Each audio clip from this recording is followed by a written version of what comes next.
Welcome to Sudheer edutech YouTube channel. నేను మీ సుధీర్ సార్ని. 2024 April 7 ఇవాల్టి కరెంట్ అఫైర్స్. ఫస్ట్ క్వశ్చన్, ప్రపంచ ఆరోగ్య దినోత్సవాన్ని ప్రతి ఏటా ఏ తేదీన నిర్వహిస్తారు? ప్రపంచ ఆరోగ్య దినోత్సవాన్ని ప్రతి ఏటా ఏప్రిల్ 7వ తారీఖు నిర్వహించడం జరుగుతుందన్నమాట. World Health Organization. ఈ వరల్డ్ హెల్త్ ఆర్గనైజేషన్ ఏర్పడిన సంవత్సరం 1948 ఏప్రిల్ 7 అనమాట. వరల్డ్ హెల్త్ ఆర్గనైజేషన్ ప్రధాన కార్యాలయం Geneva, Switzerland. World Health Organization అనేటువంటిది ప్రపంచ ఆరోగ్య సంస్థగా ఆరోగ్యానికి సంబంధించినటువంటి అనేక విషయాలపైన అవగాహన ఇవ్వడం దీని యొక్క ముఖ్య ఉద్దేశం అన్నమాట. అదేవిధంగా WHO అనేటువంటిది యుఎన్ఓ, ఐక్యరాజ్య సమితి యొక్క ప్రత్యేక ఏజెన్సీ అన్నమాట. WHO ప్రస్తుత చైర్మన్గా టెడ్రస్ ఆదానం ఉండడం జరిగింది. ఈ WHO ఏర్పడిన సందర్భంగా ప్రతి ఏటా ఏప్రిల్ 7ను పురస్కరించుకొని ప్రపంచ ఆరోగ్య దినోత్సవాన్ని నిర్వహిస్తారనమాట. ప్రపంచ ఆరోగ్య దినోత్సవాన్ని 1950 నుంచి ప్రతి ఏటా నిర్వహించడం ఆనవాయితీగా వస్తుందన్నమాట. ఆరోగ్యానికి సంబంధించిన అవగాహన ఇవ్వడం ఈ దినోత్సవం యొక్క ముఖ్య ఉద్దేశం అన్నమాట. ఈ ఏడాది 2024 యొక్క థీమ్ ఏంటంటే కనుక మై హెల్త్ మై రైట్ అనమాట. నా ఆరోగ్యం నా హక్కు అనేటువంటి థీమ్తో పనిచేస్తూ ఉంది ఈ దినోత్సవం, గుర్తుపెట్టుకోవాలి. WHO ప్రధాన కార్యాలయం జెనీవా అనేది చాలా ముఖ్యమైనటువంటి చాలా అంతర్జాతీయ సంస్థలకి ప్రధాన కేంద్రంగా ఉంటుందన్నమాట. Geneva, Switzerland. WHO, WTO, WMO. WHO అంటే వరల్డ్ హెల్త్ ఆర్గనైజేషన్, WTO అంటే వరల్డ్ ట్రేడ్ ఆర్గనైజేషన్, WMO అంటే వరల్డ్ మెటీరియలాజికల్ ఆర్గనైజేషన్. మెటీరియలాజికల్ అంటే వాతావరణం, ట్రేడ్ అంటే వాణిజ్యం, హెల్త్ అంటే ఆరోగ్యం అన్నమాట. అదేవిధంగా UNHCR, united nation high commission refugees, శరణార్థుల కమిషన్, ఐక్యరాజ్య సమితికి సంబంధించిన శరణార్థుల కమిషన్ అన్నమాట. అదేవిధంగా UNHRC, united nation human rights council, మానవ హక్కుల మండలి అనమాట, ఐక్యరాజ్య సమితికి సంబంధించి. అది కూడా జెనీవాలోనే ఉంటుంది. ILO, ఇంటర్నేషనల్ లేబర్ ఆర్గనైజేషన్ కూడా జెనీవానే. ఒకప్పుడు మొదటి ప్రపంచ యుద్ధం తర్వాత ఏర్పడినటువంటి నానాజాతి సమితి, లీగ్ ఆఫ్ నేషన్ అంటారనమాట, దాని ప్రధాన కార్యాలయం కూడా జెనీవానే. అదేవిధంగా ఎకనమిక్ కౌన్సిల్ ఆఫ్ యూరప్ ఖండానికి సంబంధించినటువంటి ఎకనమిక్ కౌన్సిల్ కూడా జెనీవాలోనే ఉంటుంది. ఇవన్నీ కూడా చాలా ముఖ్యమైనటువంటి అంతర్జాతీయ సంస్థలు అన్నమాట. జెనీవాను కేంద్రంగా చేసుకుని పనిచేస్తూ ఉన్నాయి. ఒకసారి నోట్ చేసుకోవాలి అన్నీ మీరు. WHO, WTO, WMO, UNHCR, UNHRC, అదేవిధంగా ILO, నానాజాతి సమితి, red cross, IPCC, international panel climate change అని ఉంటుంది. ఇంటర్నేషనల్ ప్యానల్ క్లైమేట్ చేంజ్, వాతావరణ మార్పుల ప్యానల్ అన్నమాట. అదేవిధంగా ECE.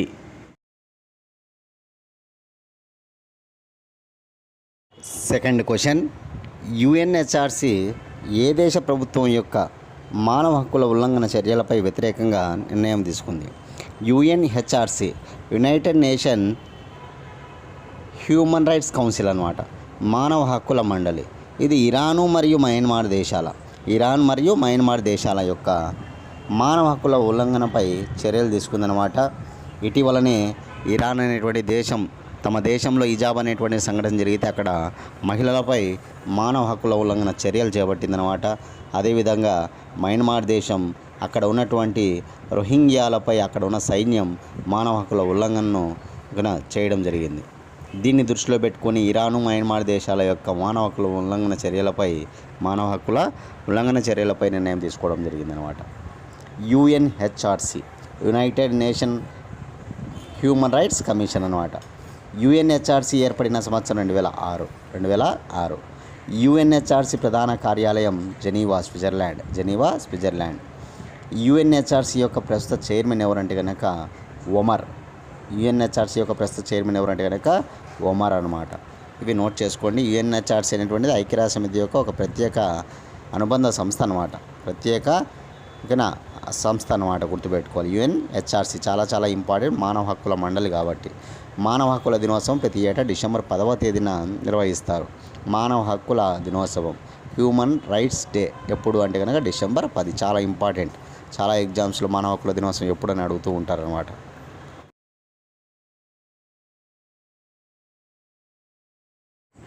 థర్డ్ క్వశ్చన్, సారా అనే డిజిటల్ హెల్త్ ప్రమోటర్ను ఏ అంతర్జాతీయ సంస్థ అభివృద్ధి చేసింది? సారా అనే డిజిటల్ హెల్త్ ప్రమోటర్ను ఏ అంతర్జాతీయ సంస్థ అభివృద్ధి చేసిందంటే కనుక WHO అనమాట. వరల్డ్ హెల్త్ ఆర్గనైజేషన్, ప్రపంచ ఆరోగ్య సంస్థ ఈ ఒక డిజిటల్ హెల్త్ ప్రమోటర్ దాని పేరు ఏంటంటే సారా అనమాట. ఈ సారా పూర్తి పేరు ఏంటంటే కనుక SARAH యొక్క పూర్తి పేరు కూడా నోట్ చేసుకోండి, ఓకేనా. Smart artificial intelligence resource assistant for health అనమాట. మళ్ళీ ఒకసారి చెప్తున్నా, స్మార్ట్ ఆర్టిఫిషియల్ ఇంటెలిజెన్స్ రీసోర్స్, ఓకేనా, అసిస్టెంట్ ఫర్ హెల్త్ అనేటువంటిది దీని యొక్క పూర్తి పేరు అనమాట. ఈ సారా అనేటువంటి ఒక డిజిటల్ హెల్త్ ప్రమోటర్ను ఏ అంతర్జాతీయ సంస్థ తీసుకొచ్చిందంటే ప్రపంచ ఆరోగ్య సంస్థ తీసుకొచ్చిందనమాట. ఈ ఏడాది థీమ్ నేను చెప్పా, ఆ థీమ్ ఏంటి అనేది కామెంట్ బాక్స్లో మీ సమాధానాన్ని తెలియజేయండి. అదేవిధంగా ఇటీవల, ఓకేనా, స్టార్ట్ 24 అనేటువంటి కార్యక్రమాన్ని భారతదేశంలోని ఏ సంస్థ ప్రారంభించింది అనేది కామెంట్ బాక్స్లో మీ సమాధానాన్ని తెలియజేయండి. స్టార్ట్ 24 అనమాట.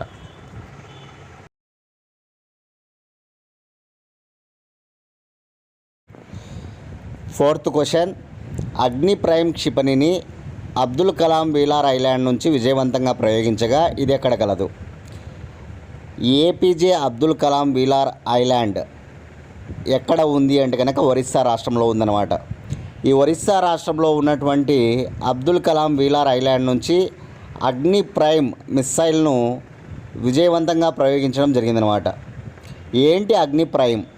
ఇక మనకు సందేహాలు రావచ్చు. అగ్ని 1, అగ్ని 2, అగ్ని 3, అగ్ని 4, అగ్ని 5 విన్నాం మనం. ఇప్పుడు అగ్ని ప్రైమ్ ఏంటి, దీని ప్రత్యేకతలు ఏంటి అనేది మనకు తెలుసుకోవాలన్నమాట. చూడండి, అగ్ని ప్రైమ్ అనేటువంటిది ఒక మీడియం రేంజ్ బాలిస్టిక్ మిస్సైల్ అనమాట. మీడియం రేంజ్ బాలిస్టిక్ మిస్సైల్ అనే విషయాన్ని గుర్తుపెట్టుకోవాలి, ఓకేనా. అదేవిధంగా dual solid fuel ballistic missile అనమాట. డ్యూయల్ సాలిడ్ ఫ్యూయల్ అంటే 2 దశలలో ఘన ఇంధనం అనేటువంటిది వాడతారనమాట ఇక్కడ, ఓకేనా. డ్యూయల్ సాలిడ్ ఫ్యూయల్ బాలిస్టిక్ మిస్సైల్గా గుర్తుపెట్టుకోవాలి దీన్ని. దీని యొక్క రేంజు 1000 నుంచి 2000 కిలోమీటర్ల వరకు ఉంటుందన్నమాట. దీని పరిధి 1000 నుంచి 2000 కిలోమీటర్ల పరిధి వరకు ఉంటుందన్నమాట. అదేవిధంగా మనకి అగ్ని, ఓకే, మిస్సైల్స్ ఎలాగైతే ఉపరితలం నుంచి ఉపరితలానికి, సర్ఫేస్ టు సర్ఫేస్, ఉపరితలం నుంచి ఉపరితలానికి ప్రయోగిస్తారో ఈ అగ్ని ప్రైమ్ కూడా ఉపరితలం నుంచి ఉపరితలానికి ప్రయోగించడం జరుగుతుందన్నమాట, గుర్తుపెట్టుకోవాలి. దీన్ని DRDO అభివృద్ధి చేసింది, డిఫెన్స్ రీసెర్చ్ డెవలప్మెంట్ ఆర్గనైజేషన్. భారతదేశంలో రక్షణకు సంబంధించి అత్యంత గొప్ప పరిశోధనా సంస్థ ఏదంటే కనుక DRDO. అటువంటి DRDO అభివృద్ధి చేసిందనమాట. మన భారతదేశంలో అణ్వాయుధాలు ఏవైనా, ఓకేనా, ప్రయోగించాలంటే దానికి సంబంధించిన కమాండ్ వచ్చేసి మనకి స్ట్రాటజిక్ ఫోర్స్ కమాండ్, SFC అంటారనమాట. స్ట్రాటజిక్ ఫోర్స్ కమాండ్ అనేటువంటిది ఉంటుందన్నమాట. ఈ అగ్ని ప్రైమ్ క్షిపణిని ఇదే కమాండ్, ఓకేనా, పరీక్షించడం జరిగిందన్నమాట. DRDO అభివృద్ధి చేస్తుంది. ఏ కమాండ్ దీన్ని, ఓకేనా, ప్రయోగించింది అంటే కనుక ఈ SFC అనమాట, స్ట్రాటజిక్ ఫోర్స్ కమాండ్ అనే విషయాన్ని మనం గుర్తుపెట్టుకోవాలి, చాలా చాలా ఇంపార్టెంట్. చూడండి, అగ్ని 1, అగ్ని 2, అగ్ని 3, అగ్ని 4, అగ్ని 5. అగ్ని 1 రేంజ్ వచ్చేసి మనకు 1000 కిలోమీటర్లు అని చెప్తాం. అగ్ని 2 2000 కిలోమీటర్స్ అని, అగ్ని 3 3000 కిలోమీటర్స్ అని, అగ్ని 4 4000 కిలోమీటర్స్ అని, అగ్ని 5 5000 కిలోమీటర్స్ అని చెప్తాం. అగ్ని 1 వచ్చేసి షార్ట్ రేంజ్ బాలిస్టిక్ మిస్సైల్ అని చెప్తాం. అగ్ని 2 వచ్చేసి మీడియం రేంజ్ బాలిస్టిక్ మిస్సైల్ అని చెప్తాం. అగ్ని 3, ఓకేనా, ఇంటర్మీడియట్ బాలిస్టిక్ మిస్సైల్ అని చెప్తాం. అగ్ని 4 వచ్చేసి ఇంటర్మీడియట్ రేంజ్ బాలిస్టిక్ మిస్సైల్ అని చెప్తాం. అగ్ని 5 వచ్చేసి inter continental range ballistic missile అని చెప్తారు అనమాట. అది అగ్ని 5, అగ్ని 1, అగ్ని 2, అగ్ని 3, అగ్ని 4, అగ్ని 5 అనమాట. అగ్ని 1 వచ్చేసి ఒక ఘన ఇంధనాన్ని వాడతారనమాట. ఓకేనా. సాలిడ్ ఫ్యూయల్ వాడతారు, ఒక దశలోనే ఉంటుందన్నమాట. అగ్ని 2 వచ్చేసి ఓకేనా డ్యూయల్, ఓకేనా, అంటే 2 దఫాలుగా, ఓకేనా, డ్యూయల్ సాలిడ్ ఫ్యూయల్ సిస్టమ్ అనమాట. అగ్ని 3 కూడా డ్యూయల్ సాలిడ్ ఫ్యూయల్, ఓకేనా, బాలిస్టిక్ మిసైల్ అనమాట. అగ్ని 4 కూడా డ్యూయల్ సాలిడ్ ఫ్యూయల్, ఓకేనా, వాడడం జరుగుతుంది. అగ్ని 5 మాత్రం, ఓకేనా, అగ్ని 5 వచ్చేసి డ్యూయల్ కాదు, 3 దశల్లో, ఓకేనా, 3 దఫాలుగా ఇక్కడ సాలిడ్ ఫ్యూయల్ వాడడం జరుగుతుందన్నమాట. ఘన ఇంధనాన్ని వాడడం జరుగుతుంది. ఘన ఇంధనం యొక్క ప్రత్యేకత ఏదంటే ఎక్కువ కాలం స్టోరేజ్ చేసుకోవచ్చు అనమాట. ఓకేనా. ఘన ఇంధనం యొక్క ప్రత్యేకత ఏంటి అంటే కనుక ఎక్కువ కాలం స్టోరేజ్ చేసుకొని మనం వాడుకోవచ్చు అనమాట. కాబట్టి అగ్ని ప్రైమ్ యొక్క ప్రత్యేకతలు చెప్పా కదా, అవన్నీ కూడా నోట్ చేసుకోవాలి. చాలా చాలా ఇంపార్టెంట్ అనమాట. చాలా ఇంపార్టెంట్. అగ్ని ప్రైమ్ అనేటువంటిది పోయిన ఏడాది జూన్ నెలలోనే ప్రయోగించడం జరిగిందనమాట. ఇప్పుడు మరొకసారి ప్రయోగించారు అత్యంత విజయవంతంగా. ఖచ్చితమైనటువంటి ఏదైతే నిర్దేశం ఉంటుందో దాన్ని రీచ్ కావడం జరిగిందనమాట. ఓకేనా, గుర్తుపెట్టుకోవాలి.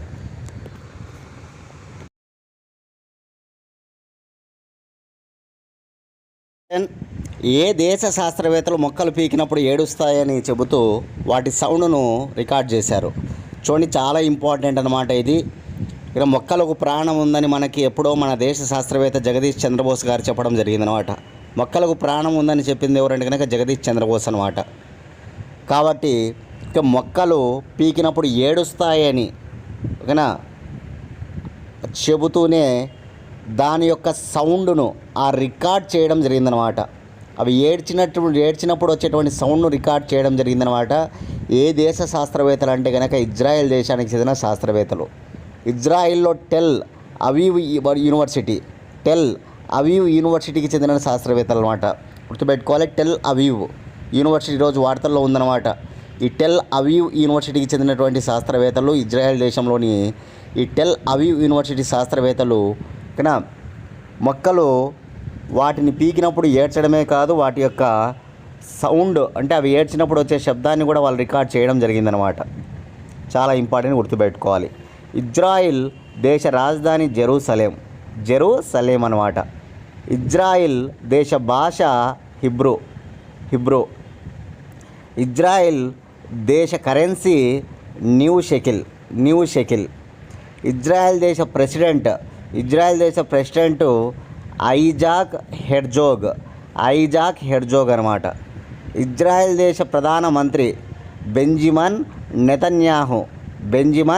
నెతన్యాహు. ఇవి గుర్తుపెట్టుకోవాలి, చాలా ఇంపార్టెంట్ విషయాలు.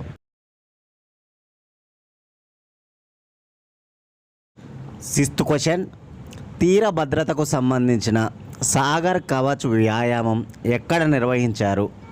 తీర భద్రతకు సంబంధించిన సాగర్ కవచ్ ఎక్సర్సైజ్ ఎక్కడ నిర్వహించారంటే కనుక లక్షద్వీపులలో.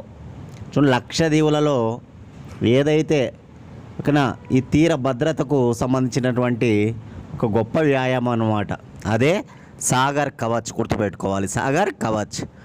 దీనిలో భాగంగా ఇండియన్ నేవీ, అదేవిధంగా ఇండియన్ కోస్ట్ గార్డ్, అదేవిధంగా ఓకేనా మెరైన్ పోలీసులు కూడా ఈ వ్యాయామంలో గొప్పగా పాల్గొనడం జరిగిందనమాట. ఈ సముద్రానికి సంబంధించినటువంటి అనేక విషయాలలో భద్రతను మరింత పెంచేందుకోసం చేపట్టినటువంటి గొప్ప వ్యాయామం అన్నమాట. 2 రోజుల పాటు నిర్వహించారు. ఇది ఏప్రిల్ 1వ తేదీ, ఏప్రిల్ 2వ తేదీ నిర్వహించారు ఈ సాగర్ కవచ్ను. గుర్తుపెట్టుకోవాలి, ఓకేనా. అదేవిధంగా పోయిన నెల మార్చి నెలలో విశాఖపట్నంలో అయితే కనుక సముద్ర లక్ష్మణ అనే పేరుతో ఇండియా, మలేషియా ఈ 2 దేశాలు కలిసి గొప్ప సంయుక్త వ్యాయామాన్ని నిర్వహించాయన్నమాట. ఎక్కడ అంటే విశాఖపట్నంలో. ఇప్పుడు చెప్పినది లక్షద్వీపులలో. సాగర్ కవచ్ ఎక్కడ అంటే లక్షద్వీపులు. గుర్తుపెట్టుకోవాలి, ఓకేనా. సముద్ర లక్ష్మణ ఎక్కడ అంటే కనుక సముద్ర లక్ష్మణ వచ్చేసి విశాఖపట్నంలో అనమాట. సముద్ర లక్ష్మణలో ఒక మన భారతదేశమే కాకుండా మలేషియా నేవీ కూడా పాల్గొందనమాట. అదే ఈ సాగర్ కవచ్లో ఓన్లీ మన భారతదేశానికి సంబంధించినటువంటి Indian navy, Indian Coast guard, marine పోలీసులు పాల్గొన్నారనమాట. సముద్ర భద్రతకు సంబంధించినటువంటి వ్యాయామం అనేటువంటి విషయాన్ని గుర్తుపెట్టుకోవాలి, చాలా ఇంపార్టెంట్, ఓకేనా. సెవెంత్ క్వశ్చన్, భారతదేశం నుంచి ఏ దేశానికి 2 డోర్నియర్ 228 ఎయిర్ క్రాఫ్ట్లు పంపబడినవి? భారతదేశం నుంచి ఏ దేశానికి 2 డోర్నియర్ 228 ఎయిర్ క్రాఫ్ట్లు పంపించడం జరిగిందంటే కనుక గయానా. చూడండి, గయానా అనేటువంటిది దక్షిణ అమెరికా ఖండంలోని ఒక దేశం అన్నమాట. ఇక్కడ ఎక్కువగా భారతీయులే ఉంటారు. గయానా దేశంలో ఎక్కువగా ఉన్నటువంటి వాళ్ళు ఎవరంటే కనుక మన భారతీయులే అనమాట. ఓకేనా. ఈ గయానా రాజధాని జార్జ్ టౌన్ అనమాట. Guyana currency dollar. గయానా భాష English. Guyana president Irfan Ali అనమాట. ఆయనే చూడండి ఇక్కడ ఇమేజ్లో స్వయాన ఆయన మనకి ఈ డోర్నియర్ 228 ఎయిర్ క్రాఫ్ట్లు దిగితే వాటిని చూస్తూ ఉన్నాడనమాట. మన దేశం నుంచి పంపబడినటువంటివి ఎయిర్ క్రాఫ్ట్స్ అనమాట. ఇవన్నీ గుర్తుపెట్టుకోవాలి.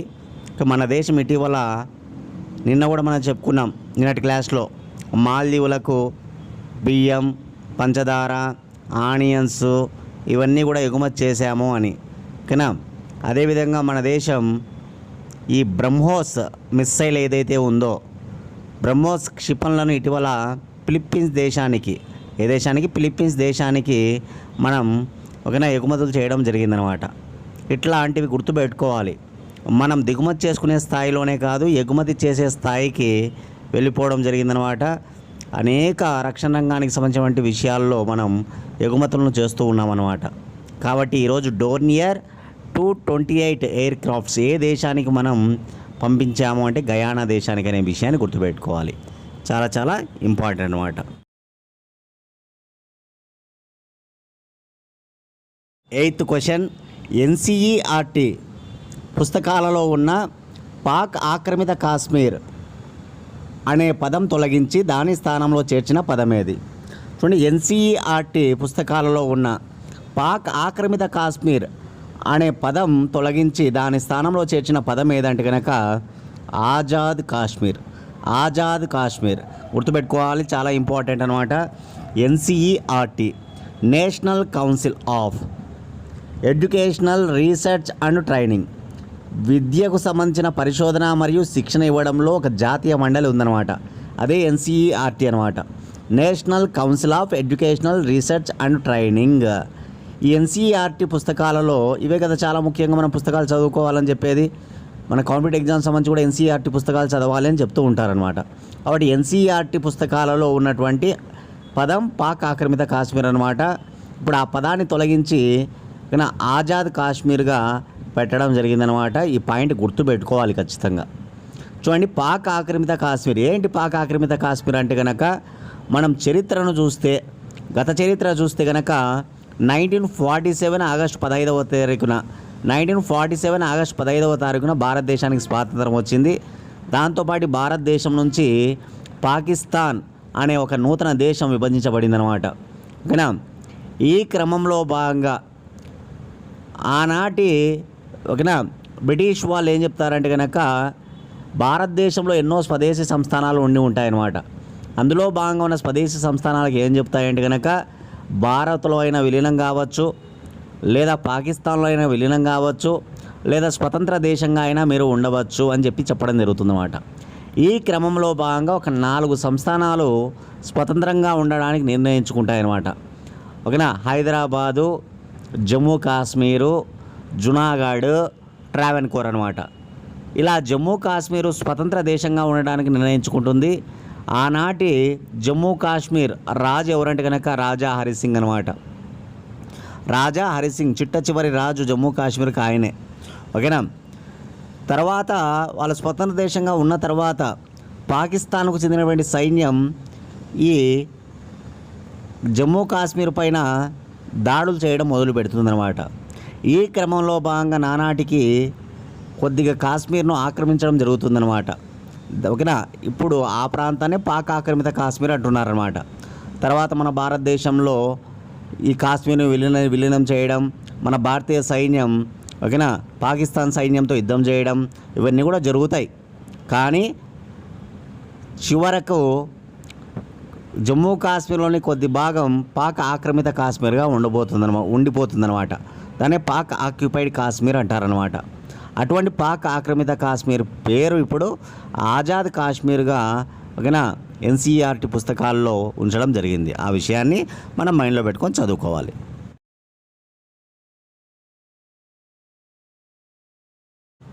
ఎవరైతే క్లాస్ ఫాలో అయ్యారో దయచేసి మీరు అందరూ కూడా లైక్ చేయండి. ఇంకా ఎవరైనా సబ్స్క్రైబ్ చేసుకోకపోతే సబ్స్క్రైబ్ చేసుకోండి. కనీసం మన ఛానల్ని ముగ్గురికి షేర్ చేయండి. ఓకేనా. 9th క్వశ్చన్ చూద్దాం. షెంజన్ ట్రావెల్ జోన్లో చేరిన దేశం ఏది? చూడండి, షెంజన్ ట్రావెల్ జోన్ అని ఒకటి ఉంటుంది. షెంజన్ ట్రావెల్ జోన్ దీనిలో చేరినటువంటి ఒక 2 దేశాలు కొత్తగా చేరడం జరిగిందనమాట. ఆ 2 దేశాలు ఏమంటే కనుక రొమేనియా, బల్గేరియా. ఈ రొమేనియా, బల్గేరియా ఈ 2 దేశాలు చేరడం చేత ఈ షెంజన్ ట్రావెల్ జోన్లో ఆ దేశాల సంఖ్య ఎంతకు పెరిగిందంటే 29కి పెరిగింది. ఇంతకుముందు 27 దేశాలు ఉండేటనమాట. ఇప్పుడు రొమేనియా, బల్గేరియా చేరాయి కదా, దాంతో 29 దేశాలకు చేరిందనమాట. చూడండి, కరెంట్ అఫైర్స్ అంటే కొత్త కొత్త న్యూస్ అన్నీ కూడా వస్తూ ఉంటాయి అన్నమాట. ఓకేనా. ఇప్పుడు మీకు చాలామందికి ఇప్పుడు నేను చెప్పేటువంటి జోన్ తెలిసి ఉండదు.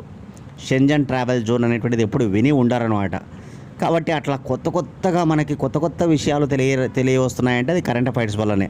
కాబట్టి ప్రతిరోజు మనం చెప్పేటువంటి కొత్త విషయాలన్నీ కూడా మీరు వింటూ రావాలి, వాటిని ఖచ్చితంగా గుర్తుపెట్టుకుంటూ రావాలి, వాటిని రాసుకొని బాగా చదువుకుంటూ రావాలి. షెంజన్ ట్రావెల్ జోన్ ఏంటి? షెంజన్ ట్రావెల్ జోన్ అంటే ఏం లేదు, మనకి ఫ్రీ ట్రావెల్, స్వేచ్ఛ. ఓకేనా. ట్రావెల్ అంటే ఏంటి? రవాణా, స్వేచ్ఛ రవాణా అన్నమాట.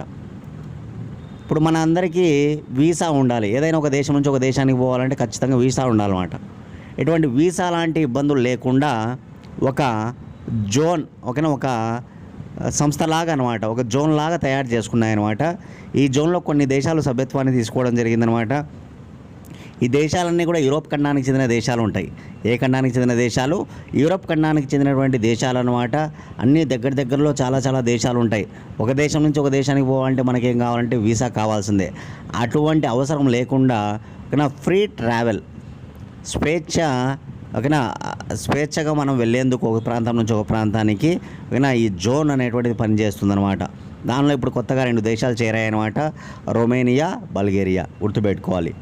షెంజన్ ట్రావెల్ జోన్లో చేరినటువంటి దేశాలు ఏవి అంటే రొమేనియా, బల్గేరియా. ఈ 2 చేరడం చేత ఆ దేశాల సంఖ్య ఎంత అయిందంటే 29.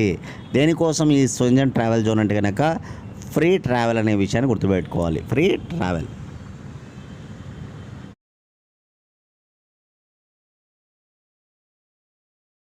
మన ఛానల్ నుంచి 1 year కరెంట్ అఫైర్స్ అవైలబుల్లో ఉన్నాయి. ఏ కాంపిటేటివ్ ఎగ్జామ్స్ ప్రిపేర్ అయినా కూడా ఇవి చాలా ఉపయోగపడతాయి అన్నమాట.